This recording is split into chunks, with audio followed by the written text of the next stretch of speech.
News time തുടരുമ്പോൾ Kiran Babu news ഡെസ്കിൽ തുടരുന്നുണ്ട്. PM3 പദ്ധതിയിൽ CPI കടുത്ത നിലപാടിലേക്ക് നീങ്ങുന്നുവെന്നാണ് മനസ്സിലാക്കേണ്ടത്. മുന്നണിയിൽ കൃത്യമായുള്ള വിയോജിപ്പ്, CPIയുടെ എതിർപ്പ് ഗൗനിക്കാതെയുള്ള കരാർ ഒപ്പിടലിൽ ഇനി എന്ത് എന്നുള്ളതാണ് പ്രധാനപ്പെട്ട കാര്യം. കിരൺ, CPI ഏതൊക്കെ തരത്തിലായിരിക്കും ഈ അമർഷം അറിയിക്കുക? ഏതൊക്കെ തരത്തിൽ മുന്നോട്ട് പോകാനാണ് ആലോചിക്കുന്നത്? എൽദോ, ഇന്ന് ഉച്ചയ്ക്ക് CPIയുടെ സംസ്ഥാന സെക്രട്ടേറിയറ്റ് യോഗം ചേരുന്നുണ്ട്. കഴിഞ്ഞ ദിവസം സംസ്ഥാന കൗൺസിൽ യോഗം ചേർന്നപ്പോൾ ഈ വിഷയത്തിൽ ഏതെങ്കിലും തരത്തിൽ നയപരമായ ഒരു തീരുമാനമെടുക്കുന്നെങ്കിൽ അല്ലെങ്കിൽ അതിൽ നിന്ന് പിന്നോക്കം പോകുന്നുവെങ്കിൽ അത് സംസ്ഥാന കൗൺസിൽ ചേർന്നിട്ട് മാത്രമേ ചെയ്യാവൂ എന്നുള്ള ഒരു ഉറപ്പ് സംസ്ഥാന സെക്രട്ടറി ബിനോയ് വിശ്വത്തിൽ നിന്ന് വാങ്ങിയിരുന്നു. അതുകൊണ്ട് തന്നെ CPIക്ക് ഇക്കാര്യത്തിൽ ഏതെങ്കിലും തരത്തിലൊരു പിന്നാക്കം പോക്ക് സംസ്ഥാന കൗൺസിൽ യോഗം ചേരാതെ സാധ്യമല്ല എന്നുള്ളതാണ് അവസ്ഥ. ഇന്ന് ഉച്ചയ്ക്ക് സെക്രട്ടേറിയറ്റ് യോഗം ചേരുന്നുണ്ട്. സെക്രട്ടേറിയറ്റ് യോഗത്തിൽ സ്വാഭാവികമായും ഇനി CPIയുടെ മുന്നിലുള്ള പ്രധാനപ്പെട്ട CPM-നെ എതിർപ്പ് പരസ്യമായി തന്നെ എതിർപ്പ് അറിയിക്കുക, അത് മാധ്യമങ്ങളിലൂടെ പരസ്യമാക്കുക, അല്ലെങ്കിൽ അടുത്ത ഘട്ടം എന്ന നിലയ്ക്ക് CPIയുടെ സംഘടനകളെ AIYF-ഉം AIS-ഉം അടക്കമുള്ള സംഘടനകളെ ഉപയോഗിച്ചുകൊണ്ട് പരസ്യമായ പ്രതിഷേധം നാട്ടിലാകെ ഉയർത്തുക. മറ്റൊന്ന്, മന്ത്രിസഭയിൽ നിന്ന് വേണമെങ്കിൽ വിട്ടുനിൽക്കുക. പണ്ട് CPI ആ തരത്തിലേക്കൊക്കെ മന്ത്രിസഭയിൽ നിന്ന് വിട്ടുനിൽക്കുന്ന അവസ്ഥയൊക്കെ ഉണ്ടായിട്ടുണ്ട്. ആ തരത്തിലേക്കുള്ള പ്രതിഷേധം അറിയിക്കുക. ഇനി അതെല്ലാം കഴിഞ്ഞുള്ള പ്രതിഷേധത്തിൻ്റെയൊക്കെ ഏറ്റവും അന്തിമമായിട്ടുള്ള മുന്നണിയുടെ ബന്ധത്തിൽ നിന്ന് മാറുമോ അങ്ങനെയുള്ള വിഷയം. തൽക്കാലം എന്തായാലും അത്തരത്തിലേക്കുള്ള ഒരു കടുത്ത നടപടികളിലേക്കൊന്നും CPI ആലോചിക്കുന്നില്ല. പക്ഷേ CPIയെ സംബന്ധിച്ച് അവരുടെ അഭിമാനം നിലനിർത്തിക്കൊണ്ട് മുന്നോട്ട് പോയേ മതിയാവൂ. അല്ലെങ്കിൽ അത് CPIക്ക് ധാർമ്മികമായി വലിയ തിരിച്ചടിയായിരിക്കും. അതോടൊപ്പം തന്നെ സംസ്ഥാന കൗൺസിലടക്കം സംസ്ഥാന സെക്രട്ടറിക്കും സംസ്ഥാന ഭാരവാഹികൾക്കടക്കം പിടിച്ചു നിൽക്കാൻ കഴിയാത്തൊരവസ്ഥ വരും. രൂക്ഷമായ വിമർശനങ്ങൾ ഉയരുന്ന ഒരു പാർട്ടിയാണ് CPI. അവിടെ സംസ്ഥാന കൗൺസിലൊക്കെ അങ്ങനെ സെക്രട്ടറി തീരുമാനിച്ചു കഴിഞ്ഞാൽ ആ തീരുമാനത്തിനൊപ്പം പോകുന്ന ഒരു രീതിക്ക് അപ്പുറത്തേക്ക് വലിയ വിമർശനങ്ങളൊക്കെ ഉയരുന്ന ഒരു പാർട്ടിയാണ് CPI. അതുകൊണ്ട് തന്നെ അവർക്ക് ഏത് വിധേനയും ഇതിപ്പോൾ ഒരു CPIയെ സംബന്ധിച്ച് മുന്നോട്ട് പോകാൻ വയ്യ, പുറകോട്ട് പോകാൻ വയ്യാത്ത ഒരു വല്ലാത്ത സന്നിഗ്ധാവസ്ഥയിലാണ് നിൽക്കുന്നത്. എങ്ങനെ ഈ പ്രശ്നം പരിഹരിക്കും എന്നുള്ള ഒരു കൃത്യമായ ഉത്തരം പാർട്ടിയുടെ മുന്നിലില്ല. കാരണം CPIയുടെ മന്ത്രിമാർ കൂടി അംഗങ്ങളായ സംസ്ഥാന സർക്കാർ ഇത് ഔദ്യോഗികമായി ഒപ്പിട്ട് കഴിഞ്ഞു. അതുകൊണ്ട് ഈ കരാർ നിലവിൽ വന്നു കഴിഞ്ഞു എന്നുള്ളതാണ്. ഔദ്യോഗികമായ കരാർ നിലവിൽ വന്നു, ഇനി ബാക്കിയുള്ള നടപടികൾ മാത്രമാണ്. ശരി കിരണ, ഇപ്പോൾ ഈശ്വരപ്രസാദ് AVP നേതാവ് ഇപ്പോൾ ടെലിഫോൺ ലൈനിലുണ്ട്.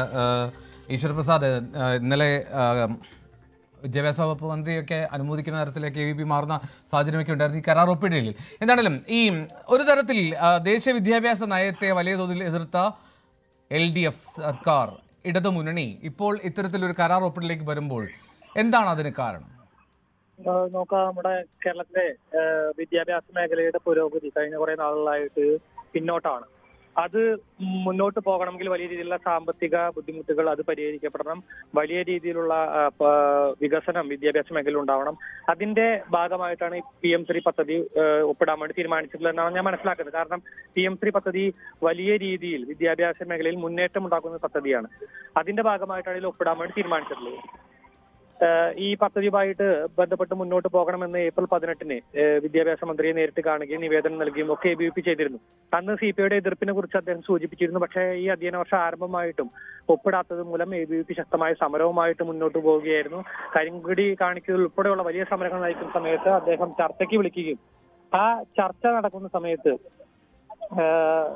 അദ്ദേഹം ഈ PM3 പദ്ധതിയിൽ ഒപ്പുവെക്കാൻ വേണ്ടിയിട്ട് തയ്യാറാകുന്ന സമയത്ത് എല്ലാ വിദ്യാർത്ഥി സംഘടനകളും SFI, KSU, ASF ഉൾപ്പെടെയുള്ള വിദ്യാർത്ഥി സംഘടന അതിനെ എതിർക്കുകയാണ് ചെയ്തത്. ആ സമയത്തും ആ ചർച്ച ബഹിഷ്കരിച്ചുകൊണ്ട് സമരവുമായിട്ട് ABVP മുന്നോട്ട് പോവുകയും സെക്രട്ടേറിയറ്റിലേക്ക് ഉൾപ്പെടെയുള്ള മാർച്ചുമായിട്ട് ABVP മുന്നോട്ട് പോവുകയും ABVPയുടെ പ്രവർത്തകർ ജയിലിൽ പോകുന്ന തരത്തിലുള്ള സമരവുമായിട്ട് ABVP മുന്നോട്ട് പോയി.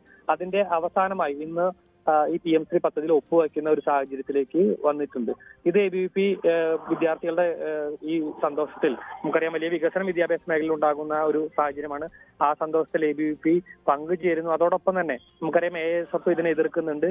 ASF-നെ അർഹിക്കുന്ന അവജ്ഞയോട് കൂടിയിട്ട് ABVP തള്ളുകയാണ്. കാരണം നമുക്കറിയാം ഒരു വിദ്യാർത്ഥി സമരത്തിന്റെ ഭാഗമായിട്ട് നമുക്ക് കാണാൻ വേണ്ടി സാധിക്കില്ല. കേരളത്തിലെ വിദ്യാർത്ഥികൾക്ക് ബുദ്ധിമുട്ടുണ്ടാക്കുന്ന വിഷയങ്ങളിൽ ASF സമരം ചെയ്യുന്നില്ല. ഇത്തരം കാര്യങ്ങൾ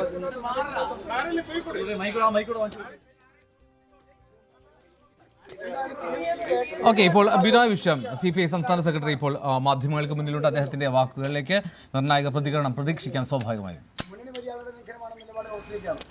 വ്യക്തമായി പറഞ്ഞു കഴിഞ്ഞു, ഒരു മുന്നണി, അതൊരു ഇടതുപക്ഷ ജനാധിപത്യ മുന്നണി പോകാനുള്ള വഴി ഇതല്ല.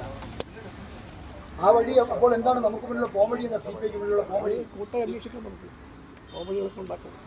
അത് ഈ തരത്തിൽ മുന്നണിയിൽ തുടരാൻ കഴിയുമോ? പോകേണ്ട വഴി ഇതല്ല. ഈ തരത്തിൽ മുന്നണിയിൽ തുടരാൻ കഴിയുമോ? അതെല്ലാം കമ്മിറ്റി കൂടുന്നുണ്ട് 12:30 മണിക്ക്. അതിനുശേഷം കാണാം. ഹാഷ്മി, CPI കൂടുതലൊന്നും പറയാൻ തയ്യാറായിട്ടില്ല അദ്ദേഹം. മുന്നണിയിൽ തുടരാൻ കഴിയുമോ എന്നുള്ള ചോദ്യങ്ങൾക്കും അതൊക്കെ യോഗത്തിന് ശേഷം സംസാരിക്കാമെന്നുള്ളതാണ്. പക്ഷേ ഒരു വ്യക്തതയില്ല. കിരൺ ബാബു, ഈ ബിനോയ് വിശ്വത്തിന്റെ വാക്കുകൾ എന്താണ് വായിച്ചെടുക്കേണ്ടത്? കിരൺ, ഇപ്പോൾ ബിനോയ് വിശ്വത്തിന്റെ പ്രതികരണം അത് കൂടുതലൊന്നും പ്രതികരിച്ചില്ല. ഇന്നലെ അല്പം കൂടി മുന്നണി മര്യാദ ലംഘിച്ചു എന്ന് പറഞ്ഞ അദ്ദേഹം അത് ആവർത്തിക്കുന്നു. അതിനപ്പുറത്തേക്കുള്ള തീരുമാനം എന്താണെന്നുള്ളതിൽ ഒരു സൂചന പോലും നൽകിയില്ല. പക്ഷേ എങ്ങനെ വായിച്ചെടുക്കണം ശരീരഭാഷ? എൽദോ, ഇനി CPI സംസ്ഥാന സെക്രട്ടറിയുടെ പ്രതികരണം ഏറ്റവും നിർണായകമാണ്. കാരണം ആ പാർട്ടിയെ സംബന്ധിച്ച് ഇപ്പോൾ ഒരു വല്ലാത്ത പ്രതിസന്ധി ഘട്ടത്തിൽ നിൽക്കുകയാണ്. ഇതിനെ ഒരു കാരണവശാലും അംഗീകരിക്കാൻ കഴിയില്ല എന്നുള്ള നിലപാട് ഒരു ഭാഗത്ത്, മറുഭാഗത്ത് പാർട്ടി കൂടി പങ്കാളിയായ ഒരു സർക്കാർ ഇത് ആ പാർട്ടിയുടെ അനുമതിയില്ലാതെ അല്ലെങ്കിൽ ആ പാർട്ടിയുമായി ചർച്ച ചെയ്യാതെ അല്ലെങ്കിൽ അവരുടെ എതിർപ്പ് തള്ളിക്കൊണ്ട് ഇങ്ങനെ ഒരു കരാറിൽ ഒപ്പിട്ടിരിക്കുന്നു. ഇവിടെ പൂർണ്ണമായും CPI മുന്നണി മര്യാദ CPM പാലിച്ചില്ല എന്നുള്ള ഗുരുതരമായ ആരോപണം ഉന്നയിക്കുന്നു. അതിനപ്പുറം CPI എന്ന് പറയുന്ന പാർട്ടിയുടെ അഭിപ്രായത്തിന് അങ്ങനെ ഗൗരവമായ ഒരു വില CPM നൽകുന്നില്ല എന്നതുകൂടിയാണ് ഇതിൽ അർത്ഥമാക്കുന്നത്. അത്തരം ഒരു ഘട്ടത്തിൽ ഏത് തരത്തിൽ പ്രതികരിക്കണം അല്ലെങ്കിൽ ഏത് തരത്തിൽ വേണം ഇതിനോട് പ്രതികരിക്കേണ്ടതെന്നത് വളരെ നിർണായകമാണ്. അതുകൊണ്ട് തന്നെയാണ് CPI സംസ്ഥാന സെക്രട്ടറി ഈ തരത്തിൽ പ്രതികരിച്ചത്. നമ്മൾ അല്പസമയം മുമ്പ് അദ്ദേഹവുമായി ബന്ധപ്പെട്ടപ്പോഴും സമാനമായ പ്രതികരണമാണ് അദ്ദേഹം നടത്തിയത്. ഇനി ഇതുവരെയുള്ള നിലപാടുകൾ ഞാൻ പറഞ്ഞതെല്ലാം അതുതന്നെയാണ് പാർട്ടിയുടെ നിലപാട്. ഇനി അക്കാര്യത്തിൽ കൂടുതൽ എന്തെങ്കിലും പറയാനുണ്ടെങ്കിൽ സംസ്ഥാന സെക്രട്ടേറിയറ്റിന് ശേഷം മാധ്യമങ്ങളെ കാണും എന്നുള്ളത് തന്നെയാണ്. ഇനി അങ്ങനെ ഒരു തീരുമാനം, ഒരു കടുത്ത തീരുമാനത്തിലേക്കൊക്കെ ചിലപ്പോൾ CPIക്ക് പോകേണ്ടി വരും. ഏത് തരത്തിലായിരിക്കും അതിനെ ഈ മുന്നണി നിലനിർത്തിക്കൊണ്ട് തന്നെ അല്ലെങ്കിൽ ഈ മുന്നണിയിൽ ബന്ധം കാര്യമായ രീതിയിൽ വഷളാവാതെ എങ്ങനെ പരിഹരിക്കാം, അങ്ങനെ പരിഹാര സാധ്യത കൂടി നിലനിൽക്കുന്ന ഒരു സമ്മർദ്ദ തന്ത്രത്തിലേക്കൊക്കെ CPIക്ക് സ്വാഭാവികമായും പോകേണ്ടി വരും. CPM പൂർണ്ണമായും CPIയെ തള്ളിക്കളഞ്ഞ് മുന്നോട്ട് പോകുന്നത് CPIയെ സംബന്ധിച്ചിടത്തോളം അത് വലിയ അഭിമാന പ്രശ്നം കൂടിയാണ്. അതുകൊണ്ട് അത്തരം ഒരു തീരുമാനം ഈ സെക്രട്ടേറിയറ്റിൽ ഉണ്ടാവും എന്ന് പ്രതീക്ഷിക്കുന്നു. പക്ഷേ അപ്പോഴും അങ്ങനെ ഒരു കടുത്ത തീരുമാനത്തിലേക്കൊന്നും ഉടനെ ഒന്നും പോകാനുള്ള സാധ്യത എന്തായാലും നിലവിലില്ല. പക്ഷേ സമ്മർദ്ദ തന്ത്രം എന്ന നിലയ്ക്ക് മന്ത്രിസഭയിൽ നിന്ന് വിട്ടുനിൽക്കുക അടക്കമുള്ള അല്ലെങ്കിൽ പരസ്യ പ്രതിഷേധത്തിലേക്ക് പോവുക അടക്കമുള്ള കാര്യങ്ങളൊക്കെ ചെയ്യാറുണ്ട്. അതിനുശേഷവും പിന്നീട് പ്രശ്നം പരിഹരിക്കപ്പെട്ടില്ലെങ്കിൽ മാത്രമാവും അടുത്ത നടപടികളിലേക്കൊക്കെ പാർട്ടി കടക്കുക. എന്തായാലും ഇക്കാര്യത്തിൽ ശക്തമായ ഒരു പ്രതികരണം CPIയുടെ ഭാഗത്ത് നിന്ന് ഈ സെക്രട്ടറിയേറ്റിന് ശേഷം ഉണ്ടാകുമെന്നത് ഏറെക്കുറെ ഉറപ്പാണ്. റൈറ്റ്. എന്താണെങ്കിലും കൂടുതൽ പ്രതികരണങ്ങൾ ഇനി സംസ്ഥാന സെക്രട്ടേറിയറ്റിന് ശേഷമൊക്കെ പ്രതീക്ഷിക്കണം. എന്താണെങ്കിലും ഒരു ശക്തമായുള്ള നിലപാടിലേക്ക്, കടുത്ത നിലപാടിലേക്ക് CPI പോകുന്നു എന്നാണ് മനസ്സിലാക്കുന്നത്. കേന്ദ്രവുമായി ധാരണാപത്രം ഒപ്പിട്ട ഒരു സാഹചര്യമുണ്ട്. CPI ഇനി എന്ത് ചെയ്യുമെന്നുള്ള ചോദ്യം അത് നിലനിൽക്കുന്നു. മുന്നണി മര്യാദ ലംഘനം എന്നുള്ളതാണ് CPI പ്രധാനമായും എടുത്തു കാണിക്കുന്നത്. CPIയുടെ എതിർപ്പിനെ ഗൗനിക്കാതെ ഒരു തീരുമാനമെടുത്തതിൽ വലിയ അതൃപ്തി CPIക്കുള്ളിലുണ്ട് എന്നുള്ളതും ശ്രദ്ധേയമാണ്.